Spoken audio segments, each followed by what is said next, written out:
இப்போ நீண்ட காலம் கிட்டத்தட்ட 30 ஆண்டு காலம் வந்து பயணிக்கிறவர் யாரு விஜய். எத்தனை பிஆர்ஓக்களை சந்திச்சிருப்பார், எவ்வளோ வந்து நட்பு வட்டாரத்தை சந்திச்சிருப்பார். இந்த புஷி ஆனந்த் கூட வந்து பார்த்தீங்கன்னா வந்து நெருங்க முடியாத அளவுக்கு வந்து பார்த்தீங்கன்னா இவர் நெருக்கமாக இருக்கிறார் சார். யார் ஜெகதீஷ். அப்போ அந்த யார் அந்த ஜெகதீஷ் எதுக்கு அவருக்கு அங்கே என்ன வேலை, கேரவனில் என்ன வேலை?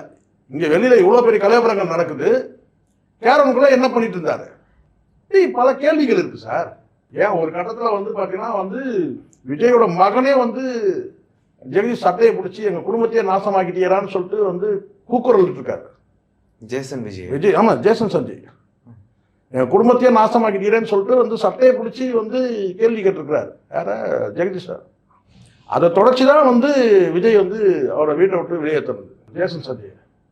அவன் குழந்தை என்ன செய்ய முடியும்? தன் அம்மாவுக்கு வந்து ஒரு என்ன சொன்ன ஒரு அநீதி இழைக்கப்படுது, அதை கேள்வி கேட்கணும்ல. அவன் தான் நல்ல புள்ள, தன் தகப்பனை வந்து தவறாக வழி நடத்துகிறான். அப்போ ஒரு புள்ள வந்து வேடிக்கை பார்க்க முடியாதுல்ல. உணர்வுபூர்வமாக வந்து ஒரு புள்ள என்ன செய்ய முடியும்? யார் பாதிப்பை ஏற்படுத்துறதுன்னா அவன் சட்டையை பிடிச்சி கேட்க முடியும், சட்டையை பிடிச்சி அடிக்க முடியும். அதைத்தான் ஜேசன் சஞ்சய் வந்து பண்ணாரு. அதோட தொடர்ச்சி தான் வந்து பார்த்தீங்கன்னா வந்து விஜய் வந்து ஜேசன் சஞ்சய் வந்து வீட்டை விட்டு வெளியேற்றினாரு. மனைவி கூட இல்லை, மகன் கூட இல்லை, இப்படி யாருமே வந்து விஜய்க்கு வந்து அப்பா இல்லை, அம்மா இல்லை. அவ்வளோ பெரிய வீட்டில் வந்து விஜய் தனித்து விடப்பட்டிருக்கிறாருன்றது தானே தகவல்.